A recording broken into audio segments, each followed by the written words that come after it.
Everyone experiences rejection. That could mean someone has said no, turned you away, or decided you're not the right fit. Rejection can leave us hurt, deflated, disappointed, and even angry. Today, we'll break down what rejection is, what it can mean, how it can affect us, and how we deal with it. We'll even look into reframing rejection and how you can strengthen your resilience and bounce back stronger than ever. We'll be referring to rejection in a romantic context, but the information we cover can be applied to almost any type of rejection. Friendships, school, job opportunities, or even family. Let's jump right in. Have you ever noticed that some people are more sensitive to rejection than others? They might find it harder to process or just take it more personally. This is called rejection sensitivity. The term rejection sensitivity means the tendency to anxiously expect, readily perceive, and intensely react to rejection. An example could be when approaching your crush to ask them out. Your palms could be sweaty and your voice shaky while you take any little reaction from them as a sign that they might reject you. Rejection sensitivity can make you feel intense emotions if someone doesn't seem to reciprocate the way you want them to. And there's a good reason why we react this way. Research suggests that the same areas of the brain that register emotional pain are active when a person experiences rejection, especially in people who are more sensitive to it. Although there's nothing wrong with feeling this way, it can be exhausting to deal with feeling knocked down like this each time. A perceived rejection can confirm to you every little insecurity, anxiety, or fear. And why wouldn't we want to avoid or minimize this feeling?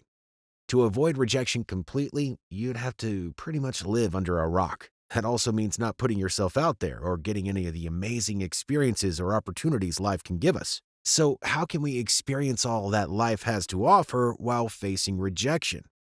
Well, the first step is remembering that not everyone or everything is meant for you in life, and it's better to find out sooner rather than later. The longer you prolong a rejection, the more that rejection will hurt and feel like a waste of time and energy.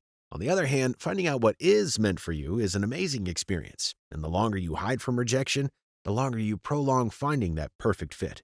An important tip to remember is to get direct about how you approach the things you want. By being open and not holding back, we give ourselves every opportunity we can to get what we want. Imagine this scenario. You choose not to tell your crush you like them or ask them on a date. You spend a long time wondering how they might feel, maybe even obsessing over it. You waste a lot of your time and energy in this uncertainty. It's not direct or open, and this ultimately causes your crush to be just as uncertain as you are, resulting in them rejecting you anyway. But improvement pill, you ask. If I'm more direct about my feelings for someone, won't that mean I'm more likely to get rejected sooner and more often? Yes, actually. And that's why getting comfortable with rejection is a good idea. Experiencing rejection is common, particularly when you venture out of your comfort zone or attempt something new. It's an essential part of growth and learning, and a fantastic way to continue this learning journey is with today's sponsor, Skillshare.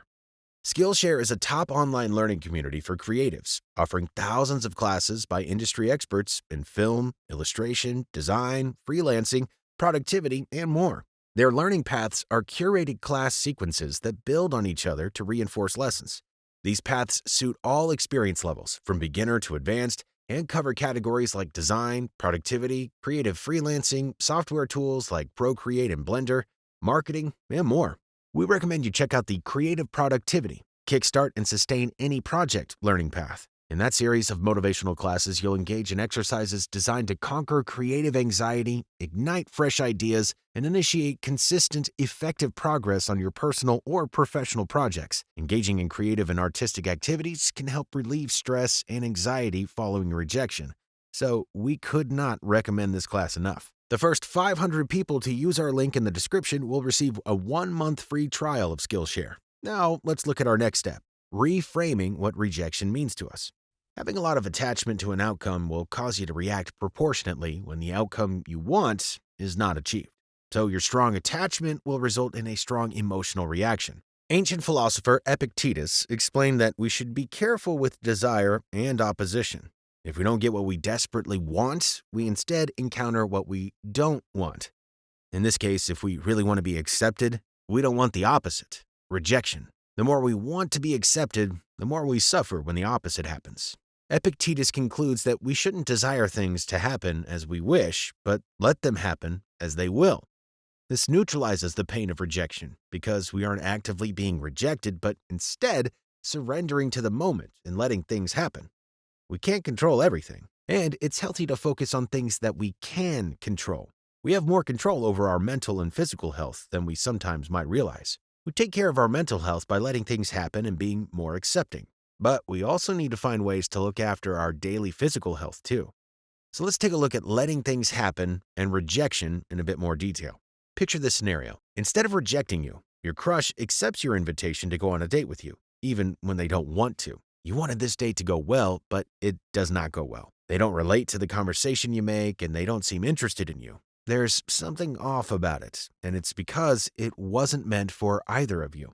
Going one step further, if you still try to force the situation, it could result in a total mismatch. There could be disagreements and arguments, resulting in more pain further down the line.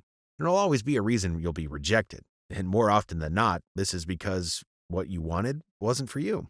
The Stoic philosophy of amor fati means to embrace fate and not attach yourself to specific outcomes. Don't let your happiness and joy depend on someone else. In reality, a rejection is a blessing. It means you bypass any further pain or discomfort that you could experience from spending more time with someone who just isn't for you.